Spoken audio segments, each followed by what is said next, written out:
আজ আমি তোমাদের আমার দেখা 4 ধরনের মেয়ে মানুষের গল্প করব। এক ধরনের মেয়ে মানুষ কীরকম জানো তো? তারা স্বামীর কাছ থেকে শুধু গয়না, খাবার, ঘোরাফেরা, আনন্দ, হই হুল্লোড়, শাড়ি, টাকা এসব নিয়েই সুখী থাকতে চায়।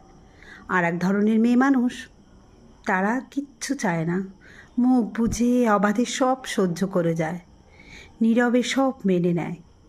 আর এক ধরনের মেয়ে মানুষ, তারা স্বামীকে বাইরে ছোট হতে দেয় না, কিন্তু প্রতি পদে পদে তার ভুল ধরে, তার সাথে ঝগড়া করে, বুঝে নেয়। আর এক ধরনের মেয়ে মানুষ আছে, যারা স্বামীর কাছে মেচি বিড়াল হয়ে থাকে, কিন্তু পরের স্বামীর কাছে প্রেমিকা হয়ে থাকে। মানে নিজের স্বামীর কাছে চুপচাপ থাকলেও পরের স্বামীর কাছে বেশ মিষ্টি মিষ্টি কথা, প্রেমিকা প্রেমিকা